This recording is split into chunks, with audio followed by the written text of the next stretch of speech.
Então, boa tarde a todos e a todas, sejam muito bem-vindos. A gente pede para que vocês coloquem os celulares no silencioso, quem tiver com o celular ligado. A gente também tem a venda de lanches e de livros lá fora. Também a gente está recebendo doações voluntárias de alimentos e de rações para pets. E também quem está no tratamento, passar ali na recepção para poder anotar o passe, para poder a gente estar sempre na conferência, né, do passe e tudo.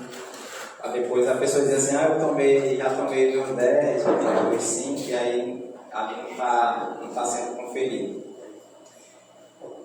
E a gente também vai fazer um festival junino, dia 23 de junho. E a partir das 5h30, e a gente está vendendo esse convitezinho, apenas R$10. Aí, qualquer coisa, se alguém se interessar, procurar aqui na recepção, que as meninas estão vendendo ali. É um festival junino para poder a gente se confraternizar e também para ajudar aqui na parte da infraestrutura da nossa casinha. Eu vou ler aqui uma mensagem do livro Minuto de Sabedoria,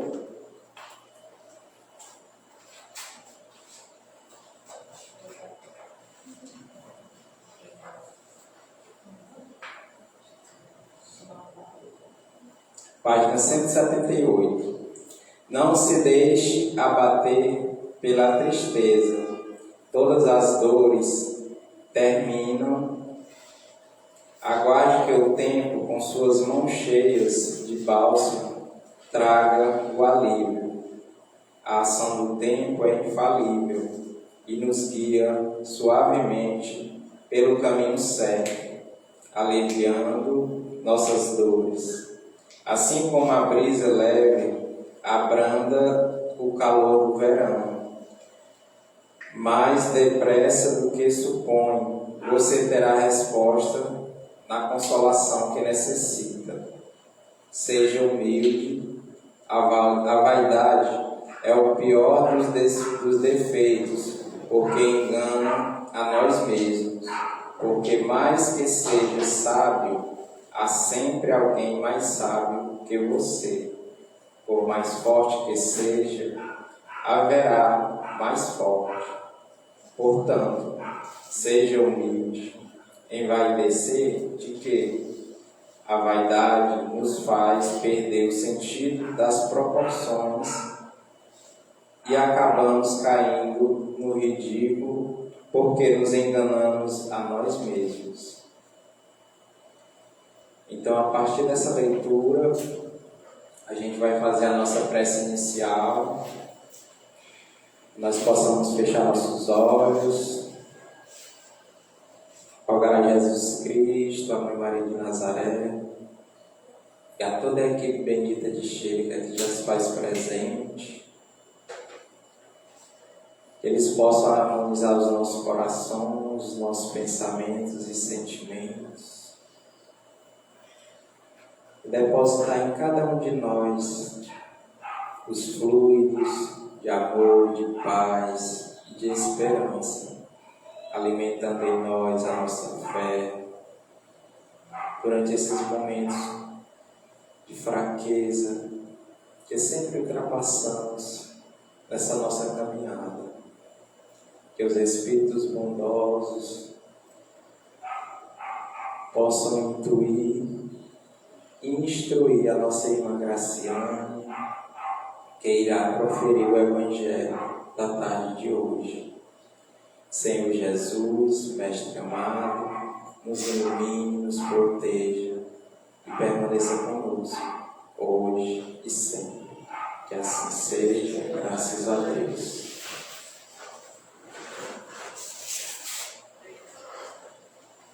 Boa tarde. Então, o evangelho de hoje, nós vamos tratar no capítulo 13. Não saiba a vossa mão esquerda o que dê a vossa mão direita.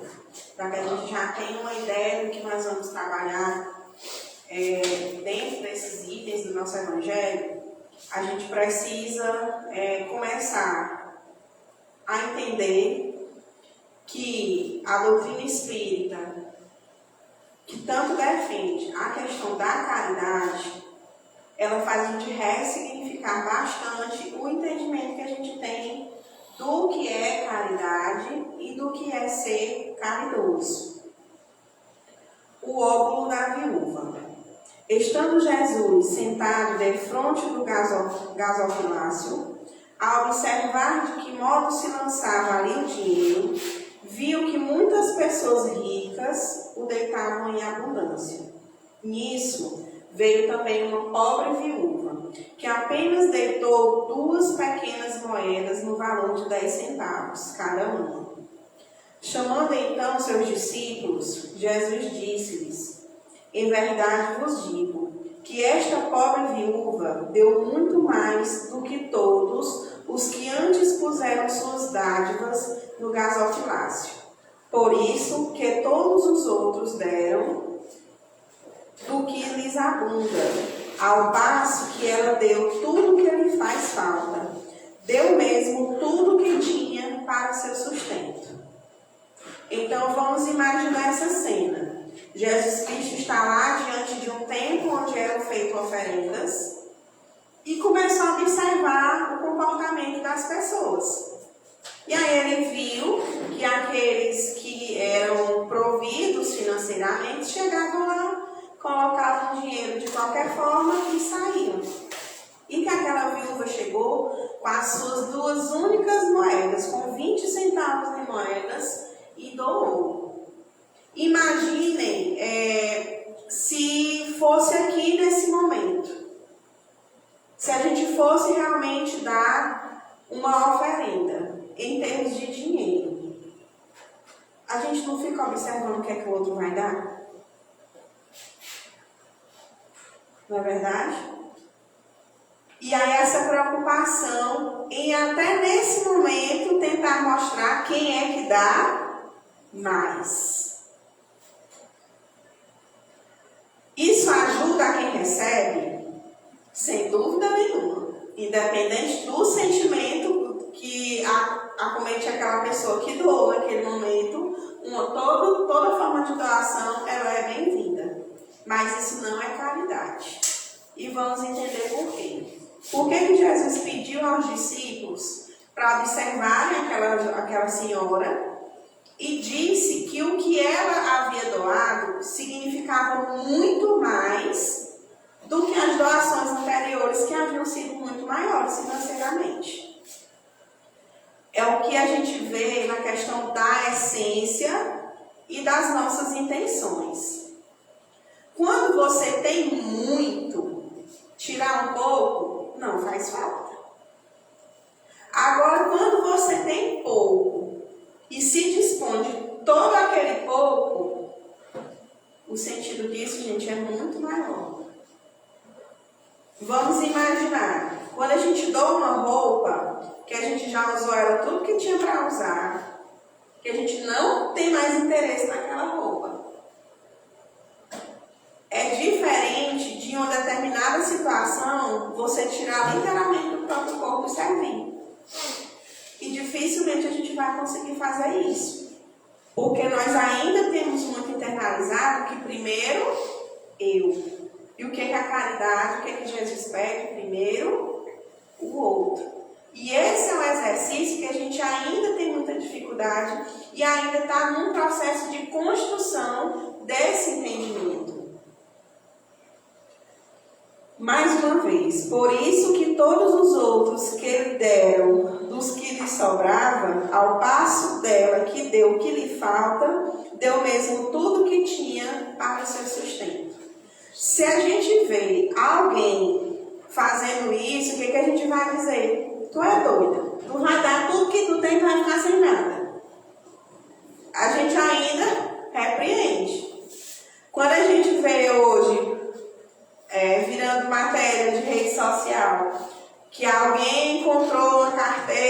dinheiro e devolveu para o dono, não tem quem diga assim, mas é muito besta.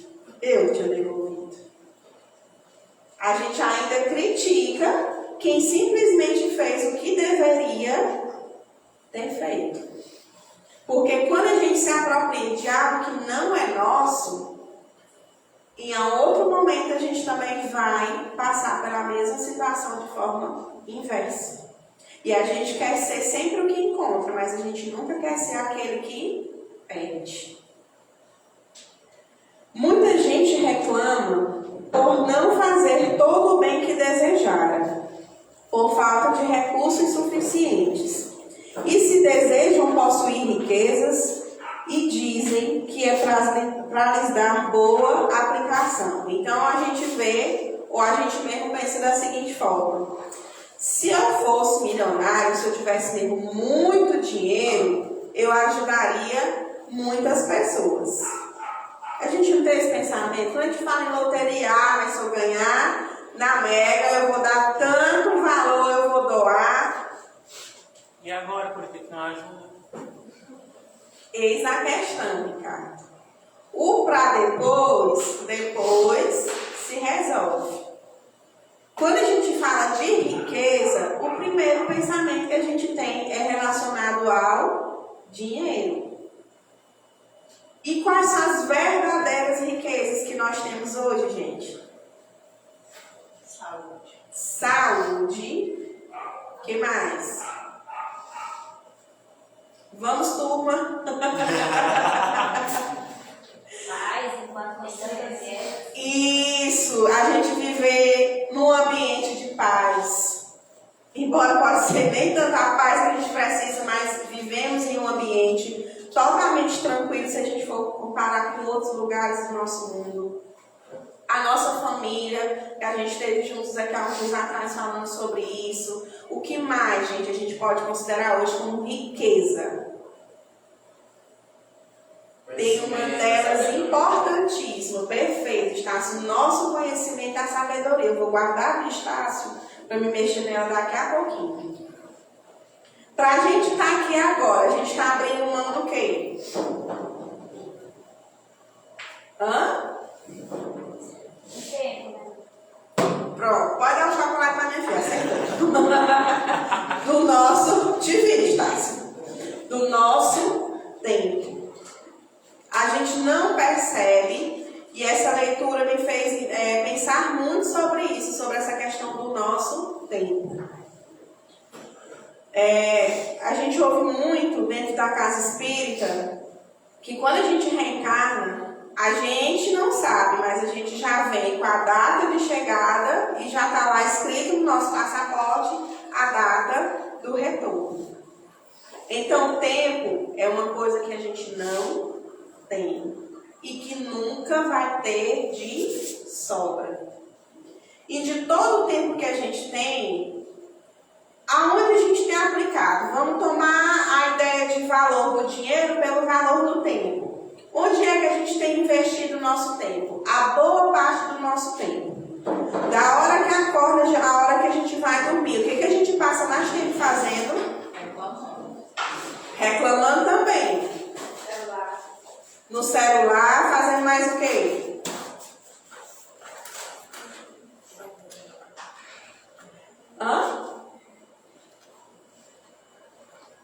O trabalho, o celular, a reclamação, tudo isso, e às vezes acontece tudo ao mesmo tempo. Eu posso estar no trabalho com o celular e ainda reclamando.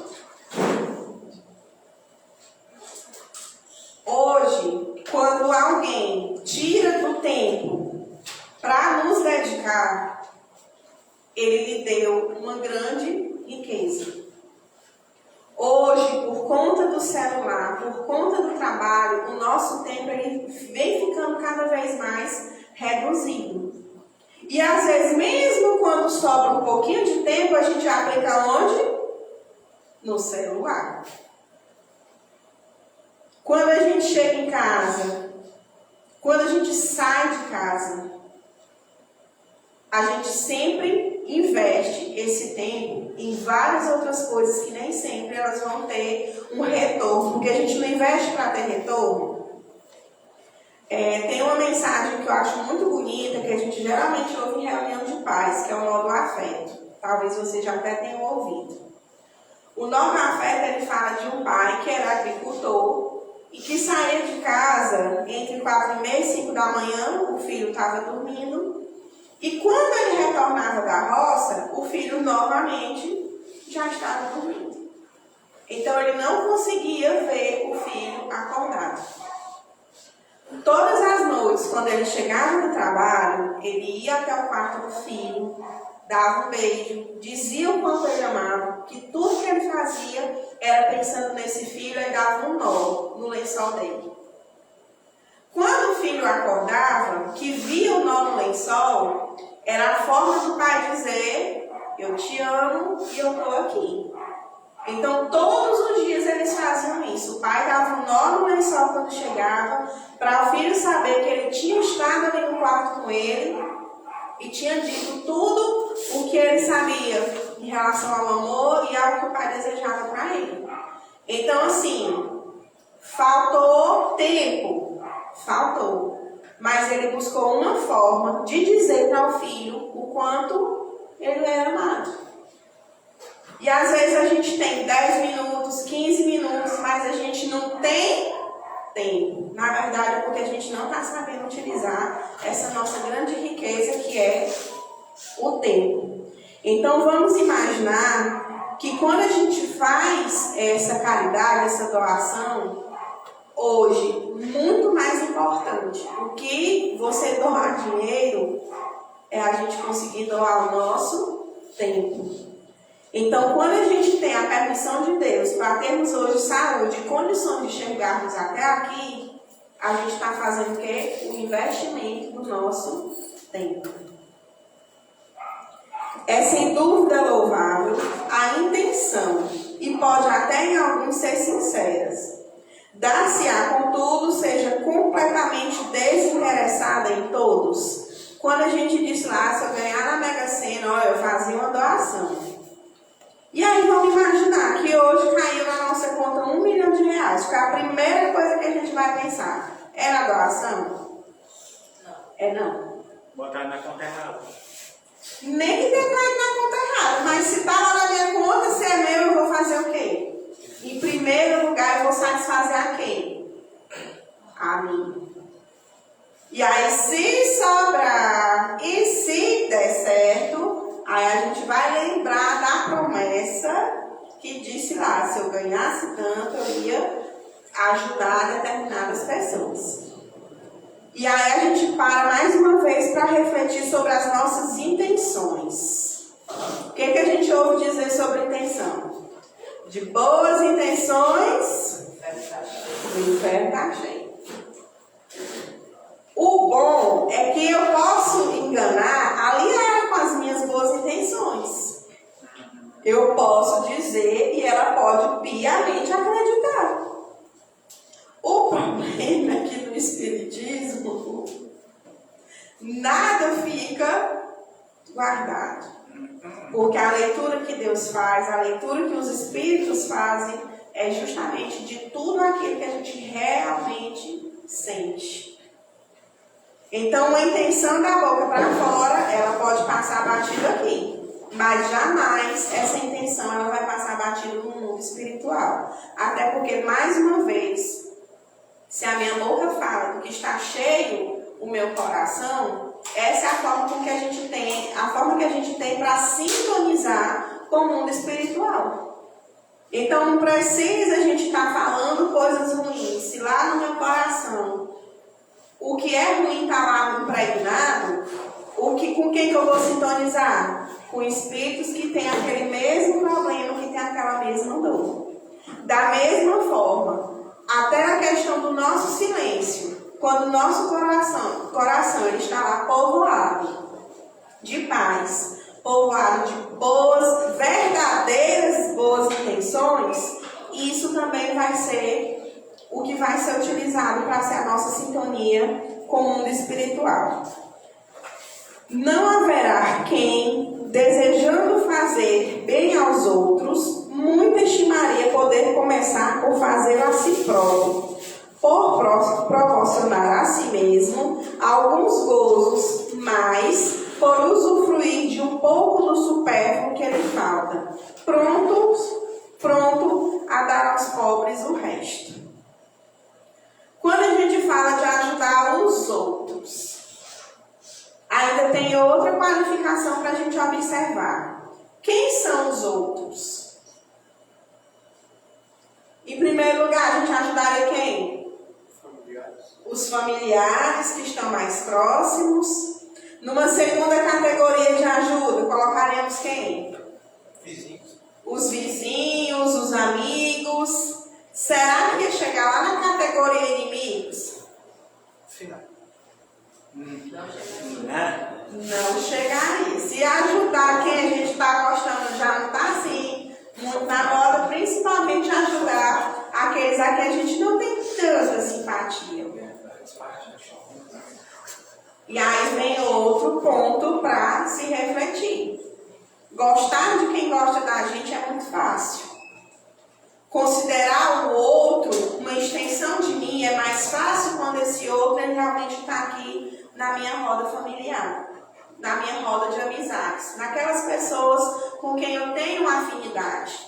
Mas quando a gente pensa nos outros, aquelas pessoas com quem a gente não tem afinidades, a gente também precisa entender que quando a gente fala de inimigos encarnados e desencarnados, não quer dizer que aquelas pessoas que me causaram ou que eu causei uma mágoa, que a gente vai virar coleguinha best friend forever, não. É a questão do perdão. A partir da hora que eu vejo, eu não preciso mais jogar 50 pragas. De que eu vejo na rua e eu não quero mais passar com o carro por cima. É o começo. Gostou, Ricardo? Deus está vendo. Então é dessa forma, a partir do momento que a gente entende que aquele que nos fez o mal, ou aquela pessoa a quem eu fiz mal, que tem um propósito para isso, a gente passa a entender que até quem tentou ajudar e quem até atrapalhou, na verdade não atrapalhou, na verdade não nos fez mal, na verdade ele nos ajudou. Porque de alguma forma, aquelas pessoas, elas fizeram com que a gente saísse de um lugar, saísse de uma situação e fosse para uma outra. E às vezes não, sempre a gente só sai de situações ou só entra em situações quando a gente precisa passar por aquilo. Ninguém entra na nossa vida porque levantou o pá e pá, me conheceu ou eu conheci. Não. Sempre existe uma troca dentro daquela relação. Se for uma troca positiva, bem-vinda, isso nos agrega.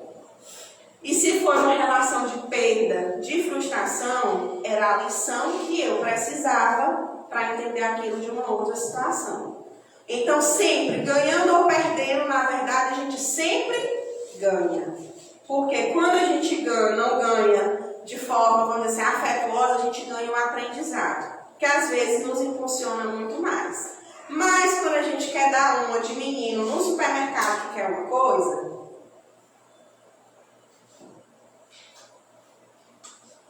que grita, que esperneia, que não perdoa, que não aceita, é dois trabalhos. A dorzinha vai bater na porta, aquele aperrezinho vai bater, até a gente entender o recado que estava embutido naquela situação. Então a gente reage muito mais do que pensa sobre o que nos acontece. Porque quando a gente pensa por um instante no que nos acontece durante um dia, da hora que a gente acorda, da hora que a gente vai dormir, mal sabemos nós quantos livramentos Deus nos deu, quantas coisas boas ali nos aconteceram, quanto a permissão de Deus em estar ali, ativo, já é o maior presente que a gente poderia ter. Então, nós somos tão abençoados que a gente sempre tem condição de poder ajudar alguém. Se não for de uma forma, vai sempre ser de outra. desejar ajudar, a gente precisa entender. Quando eu chego na casa espírita ou em qualquer outro ambiente, eu queria poder ajudar de alguma forma. E aí a gente vai imaginar de que forma que uma pessoa poderia ajudar. Muitas e muitas vezes a gente fala isso só da boca para fora. Quem deveria desejar realmente estar disponível para ajudar seria o nosso coração. Quando isso vem de forma sincera, não se preocupe, é que a gente ouve sempre dizer: quando o trabalhador está pronto, o trabalho aparece. Eu queria ajudar alguém, mas tem que ser lá dentro do centro espírita. Não é assim. Toda ajuda dentro do centro espírita, ela é bem-vinda. Mas onde é o primeiro lugar que a gente tem que olhar ao redor e ver quem precisa da nossa ajuda? Dentro de casa? Dentro de casa. Eu admiro muito todo e qualquer movimento que arrecada valores, exporta às vezes para um outro país, para uma situação, vamos citar agora o exemplo do Rio Grande do Sul, e como nós falamos, toda ajuda que é dada, ela é bem-vinda em qualquer situação. Mas muitas vezes, na rua da nossa casa, tem alguém que não tem o que comer para o almoço. Muitas vezes, alguém que ajuda a gente dentro da nossa casa vive numa condição ali que às vezes a pessoa só precisa ser olhada no olho e ser tratada como gente. Não tem nada pior, gente, do que você se sentir menor do que os outros. Se sentir inferior. Ser tratado como inferior. Porque Deus não nos fez nem melhor e nem pior do que ninguém. A gente só está em níveis ainda diferentes por conta da nossa falta de conhecimento. Então, vamos entender que caridade não é restrita ao dinheiro, que quando a gente realmente deseja ajudar, às vezes a pessoa que está precisando da gente, está diante dos nossos olhos. E a gente não quer ver porque está escolhendo de que forma vai ficar mais bonito eu ajudar. Essa não é a intenção da caridade. Esta segunda intenção, que esses tais, porventura, dissimulam seus próprios olhos, mas que se lhes depararia no fundo dos seus corações, se eles os percrustassem, anulam o mérito do intento, visto que, com a verdadeira caridade, o homem pensa nos outros antes de pensar em si. Então, esse é um exercício para a gente imaginar, porque é muito difícil a gente se dispor de algo que a gente considera como importante para fazer aquilo pelo outro. O tempo de estar dentro da casa espírita, quando muitas vezes o colega liga: ei, tu é aqui no caldeirão, a cerveja não está gelada, que não está bom aqui. E aí o pé chega a coça. Mas a gente assumiu o quê? Um compromisso. Então, nunca vai ser tranquilo a gente ter um compromisso aqui na casa espírita e vir, não. A gente sabe que toda vez que a gente precisa fazer um trabalho importante aqui na casa, menino, tudo aparece, tudo literalmente surge do nada para que a gente realmente esmoreça. E aí a gente precisa ter ciência realmente de que compromisso a gente quer assumir e qual a condição que a gente tem para fazer isso. Por isso que, tanto na nossa vida familiar como aqui dentro, não falta um trabalho. Eu tenho que saber em que eu tenho condições e disposição para realmente ajudar. O ponto sublimado da caridade, nesse caso, estaria em procurar ele no seu trabalho, pelo emprego de suas forças e de sua inteligência, de seus talentos, os recursos de que carece para realizar seus generosos propósitos. Agora eu vou puxar lá a fala do Estácio em relação à questão dos nossos conhecimentos. Todos nós somos habilidosos, somos inteligentes e somos excelentes mais do que em algumas coisas, em determinadas coisas. Alguém é muito bom em cozinhar, alguém é muito bom em costurar, alguém é muito bom em falar, e nisso a gente vai. Cada um dentro da sua condição é excelente em alguma coisa. E esse conhecimento, essa inteligência, essa força, ela não é nossa. Ela nos foi dada por quem? Por Deus. Eu não sou professora à toa. O Yuri não é fisioterapeuta à toa. A Yara não é enfermeira à toa.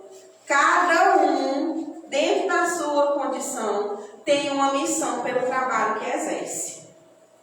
E aí eu lembro de um vídeo onde é como se o espírito já tivesse desencarnado, e aí ele foi ser consultado do que ele tinha feito aqui na Terra.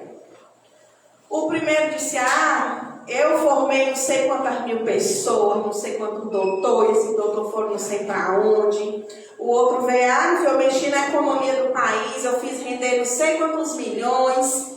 E aí a terceira era simplesmente uma mãe. E ela olhando aqueles homens todos falando, exaltando os seus feitos, e ela disse, meu Deus do céu, tudo que eu fiz foi criar meus filhos, olha lá. E aí quando ela chegou na vez dela, ela chorosa, envergonhada, foi e disse, não, eu criei 3 filhos. E pronto, o discurso dela foi esse. E aí a pessoa foi dizer a ela, os filhos que você criou, eles vieram nessa situação e você conseguiu transformar eles em pessoas de bem, que esses 3 filhos vão ter um papel totalmente importante dentro da realidade deles. Então não importa qual foi a missão que Deus nos deu. Se Ele deu, lá naquele fazer existe um propósito muito maior do que a gente consegue enxergar. Às vezes um bom dia que você dá bem dado era tudo que alguém precisava ouvir. E naquele dia aquela era a sua missão.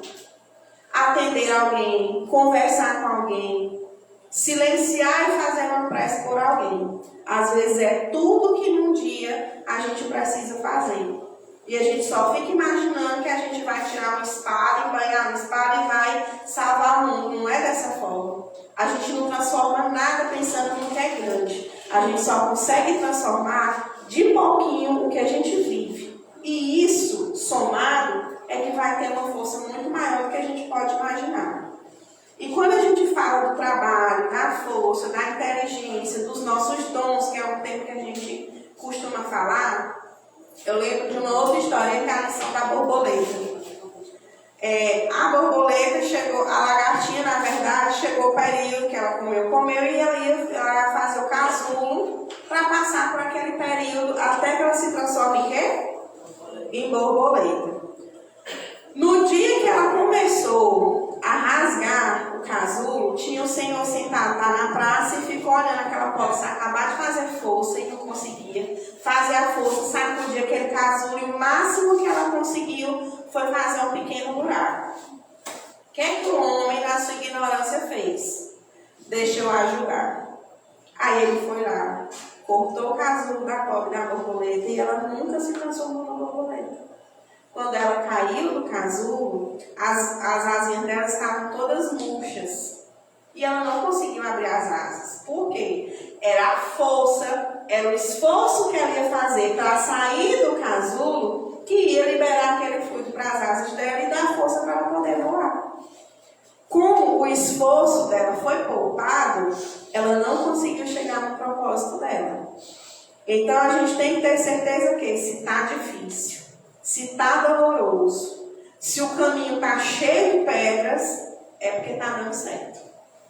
A gente se assusta se a gente vê algo acontecendo naturalmente, facilmente. Aí a gente se assusta. Mas se tiver uma boa parte dando errado e a outra para pensar dar também, pode ter certeza que é naquele caminho que a gente precisa persistir.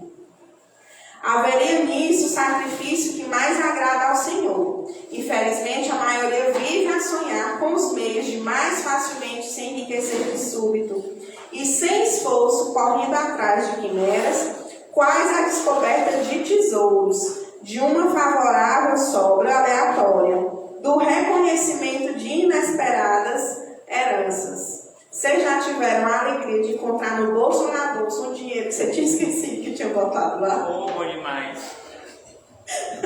Faz igual as crianças satisfatórias. É uma sensação maravilhosa. O bom é que como a gente não tem muito esse valor que vai estar lá, nunca vai ser um valor que resolva muita coisa, mas que dá uma alegria, dá. Então a gente precisa imaginar que essa mágica, que esse tesouro escondido, o maior tesouro que a gente tem é o amor de Deus que está por dentro da gente, muitas vezes nem esse a gente não está com força para procurar. Mas que o nosso planeta, ele está em transição das expiações para um mundo de regeneração. Então esse processo ele é doloroso para todos nós. Não existe um ser humano sobre a Terra que ele não passe por dores. E muitas vezes, ou na maioria das vezes, por dores muito, muito maiores do que as nossas. Eu lembrei agora da vó do Yuri, ela faleceu há um tempo, e ela tinha uma mania, tudo quando ela ia brigar com a gente, era botando todo mundo pra cima, que ela mesmo não reclamava de nada não, que tudo pra ela estava bom. Aí ela começava a contar a história, que o homem só via reclamando para Deus que a cruz dele estava pesada demais, que ele estava para aguentar carregar aquela cruz. Aí disse que Deus fez um teste com ele, levou ele um monte de cruz lá para ele escolher cruz de todo jeito. Aí disse que ele pegava uma cruz, botava nas costas. Eita Deus, essa daqui eu não aguento nem levantar. Pegava outra, não, essa daqui fica me espiando, essa aqui está machucando. Até que ele pegou uma outra, olha, essa vem aqui, tá perfeita, essa correia já era sua. Tudo que a gente carrega é simplesmente o que a gente precisa carregar. Toda dor, toda experiência que a gente vive é simplesmente aquilo que a gente precisa para poder aprender. Agora, como um aluno que não presta atenção na aula e tira nota baixa na prova, o que ele vai ter que fazer? Uma recuperação. E aí muitas vezes Deus faz uma recuperação, faz duas, faz a recuperação da recuperação, e a gente não entende que faltou um pouquinho de atenção em uma das questões para a gente poder avançar aquele nível. Que dizer do que esperam encontrar dos espíritos auxiliares que os sucumbem na consecução de tais objetivos? De quem está esperando por uma inspiração espiritual, para dizer, olha, tem ali um tesouro escondido ali. Tu vai lá, encontra e está tudo resolvido. Quem está esperando por isso está numa situação ainda pior do que a nossa que está aceitando e buscando aprender. Certamente não conhecem nem compreendem a sagrada finalidade do Espiritismo. E ainda menos a missão dos Espíritos a quem Deus permite que se comuniquem com os homens. Daí vem os serem punidos pela decepção. Lá no livro dos Médiuns, no capítulo 26, o item 295 fala sobre os tesouros ocultos. No subitem 30, é perguntado: podem os espíritos fazer com que se descubram os tesouros? Imagina a pessoa na fé de conversar com o espírito e perguntar para ele se realmente existem esses tesouros. Os espíritos superiores não se ocupam com essas coisas, mas os zombeteiros, que são espíritos inferiores, frequentemente indicam tesouros que não existem, ou se comprazem em apontá-los num lugar, quando se acha em lugar oposto. Isso tem a sua utilidade para mostrar que a verdadeira riqueza está no trabalho. Se a providência destina tesouros ocultos a alguém, esse os achará naturalmente e de nenhuma outra forma. Aqueles cuja intenção está isenta de qualquer ideia pessoal devem consolar-se da impossibilidade que se vê de fazer todo o bem que desejariam, lembrando-se de que o óbolo do pobre, do que dá privando-se do necessário, pesa mais na balança de Deus do que o ouro do rico que dá sem se privar de coisa alguma. Grande seria realmente a satisfação do primeiro se pudesse socorrer em larga escala a indigência. Mas, se essa satisfação lhe é negada, submeta-se e se limite a fazer o que possa. Aliás, será só com dinheiro que se podem cercar lágrimas e dever-se a ficar inativo, desde que não tenha dinheiro, Foi o que nós vemos aqui refletindo sobre isso. A ajuda financeira ela é bem-vinda, mas mais bem-vindo ainda é o tempo que a gente dedica, são as coisas que a gente realmente abre mão para fazer valer um momento de dor do outro. Todo aquele que sinceramente deseja ser útil aos seus irmãos, 1000 ocasiões encontrarão de realizar o seu desejo. Procure-as e elas se lhe depararão. Se não for de um modo, será de outro. Porque ninguém há que no pleno gozo de suas faculdades não possa prestar um serviço qualquer, prodigalizar um consolo, minorar um sofrimento físico ou moral, fazer um esforço útil. Nesse momento a gente pode imaginar, como é que eu vou ajudar o outro se eu já vim para cá e eu estou passando por uma situação que nesse momento eu é que estou precisando de ajuda? A história da reclamação. A gente sempre entende que a nossa dor é maior até que a gente conheça as dores que os outros passam. Aí a gente fica com vergonha de ter reclamado ou de ter imaginado por um momento que a gente realmente teria problemas. E para fechar a nossa reflexão, vamos imaginar da seguinte forma.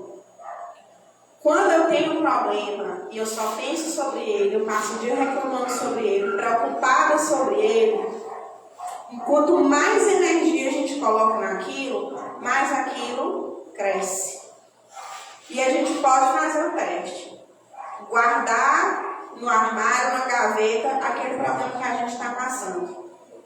E nesse momento que a gente abre mão do nosso para tentar diminuir a dor do outro, imediatamente a gente faz igual a cruz lá. Não, agora a cruz da gente fica até leve, porque a gente descobriu que existe uma cruz muito maior e uma dor muito maior do que a nossa. Então, se a gente faz pelo outro, imediatamente as coisas que estão relacionadas a nós, elas começam a se resolver. Porque não há bem nenhum que a gente faça que em algum momento a gente não vai ter o retorno disso. O bem que a gente faz é o nosso advogado em todo e qualquer lugar.